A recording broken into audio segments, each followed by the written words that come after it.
بسم اللہ الرحمن الرحیم۔ کھجور اور بادام کو اکٹھا استعمال کرنے سے قوت مدافعت میں اضافہ ہوتا ہے۔ دودھ میں ہلدی ڈال کر روزانہ پینے سے قوت مدافعت بڑھے گی۔ کھانے میں 1 چمچ زیتون کا تیل ڈال کر روزانہ استعمال کیا کریں۔ خشک میوجات کا استعمال اپنی زندگی کا حصہ بنا لیں۔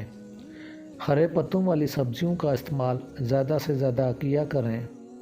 دودھ میں سونف ڈال کر نیم گرم کر کے پیا کریں۔ ساگو دانہ روزانہ خود بھی کھائیں اور اپنے بچوں کو بھی کھلائیں۔ دودھ یا پانی میں تھوڑا شہد ڈال کر روزانہ استعمال کیا کریں۔ گرین سلاد کا استعمال بڑھا دیں۔ پھلوں اور سبزیوں کا استعمال زیادہ سے زیادہ کریں۔ اپنی نیند کو پورا کریں تاکہ آپ کے دماغ کا سکون مل سکے۔ ورزش کو اپنی زندگی کا حصہ بنا لیں۔ چھوٹے گوشت کا استعمال بڑھا دیں۔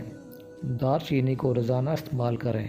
ہڈیوں کا شوربہ یعنی یخنی پینے سے بھی قوت مدافعت میں اضافہ ہوتا ہے۔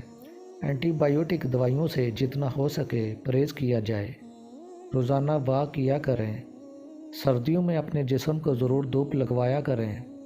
وٹامن سی اور وٹامن ڈی والی غذائیں زیادہ سے زیادہ استعمال کیا کریں۔